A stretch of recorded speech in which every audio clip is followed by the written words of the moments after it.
પશ્ચિમ એશિયામાં straight of હોર્મુઝ બંધ હોવાથી એશિયાના વિકાસશીલ અર્થતંત્રો સમક્ષ ભયંકર ઉર્જા સંકટ પેદા થયું છે. ત્યારે ભારતમાં હવે મોંઘવારીની અસરની શરૂઆત થઈ ચૂકી છે. આંતરરાષ્ટ્રીય બજારોમાં ક્રૂડ ઓઇલના ભાવો આસમાને પહોંચતા ઓઇલ કંપનીઓને માસિક 30,000 કરોડનો ફટકો પડી રહ્યો છે અને હવે આ નુકસાન ગ્રાહકો પર આવવા જઈ રહ્યો છે.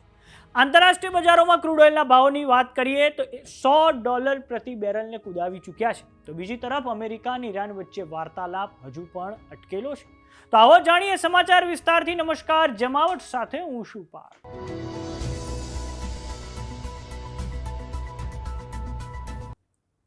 પશ્ચિમ એશિયામાં સ્ટેટ ઓફ હોર્મુઝ પર ઈરાનનું નિયંત્રણ યથાવત છે.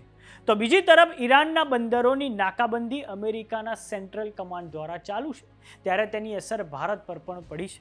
આ કારણે ભારત સમક્ષ ભયંકર ઉર્જા સંકટ તોડાઈ રહ્યું છે. ત્યારે હવે પેટ્રોલ અને ડીઝલના ભાવ વધી ચૂક્યા છે.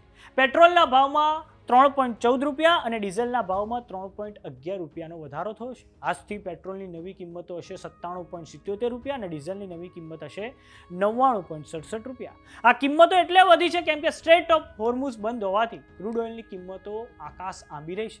આ વધતી જતી ક્રૂડ ઓઇલની કિંમતો વચ્ચે ઓઇલ કંપનીઓને માસિક 30,000 કરોડનો ફટકો પડી રહ્યો છે અને આ કારણે હવે ઓઇલ કંપનીઓ નુકસાન વેઠવા સક્ષમ નથી.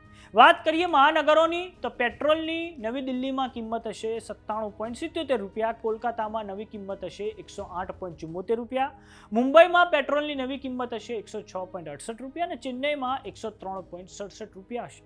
ડીઝલની કિંમતોની વાત કરીએ તો દિલ્હીમાં 90.67 રૂપિયા, કોલકાતામાં 95.13 રૂપિયા અને મુંબઈમાં 93.14 રૂપિયા ડીઝલની નવી કિંમત હશે.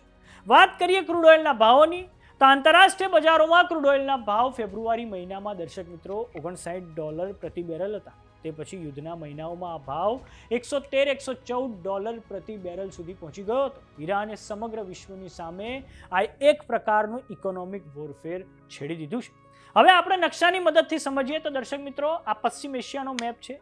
પશ્ચિમ એશિયામાં એક તરફ આવેલું છે ઈરાન અને તેના દક્ષિણમાં આવેલું છે અરેબિયન પેનિન્સ્યુલા. આ બંને વચ્ચે એક હોર્મુઝની સામુદ્ર ધુની આવેલી છે જે વિશ્વનો સૌથી મહત્વનો ચોક પોઈન્ટ છે. આ સ્ટ્રેટ ઓફ હોર્મુઝમાંથી વિશ્વનું કુલ 20% જેટલું ક્રૂડ ઓઇલ અને જે કુદરતી વાયુ છે તે અહીંથી પસાર થતા હતા.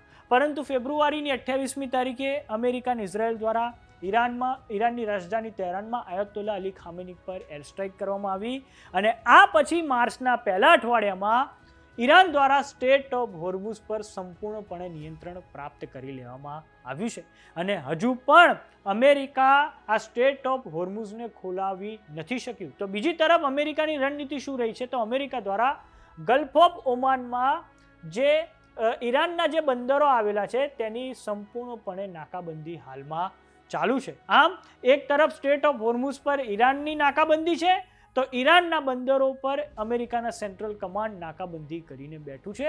આ કારણે બંને દેશો વચ્ચે હાલમાં વાર્તાલાપ પણ અટકી પડ્યો છે.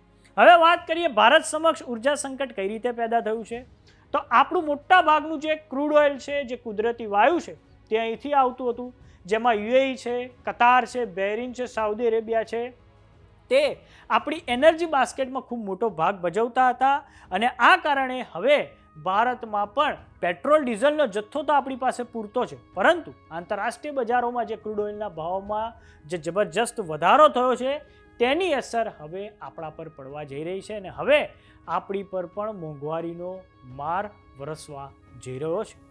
તો સમાચારોમાં અત્યારે બસ આટલું. જોતા રહો જમાવટ. જો તમે અમને યુટ્યુબ પર જોઈ રહ્યા તો સબસ્ક્રાઇબ કરો, જો તમે અમને ફેસબુક પર જોઈ રહ્યા તો ફોલો કરો. સાથે જ અમારી વોટ્સએપ ચેનલ આવી ગઈ છે, જોઈન કરવાનું ના ભૂલતા. નમસ્કાર.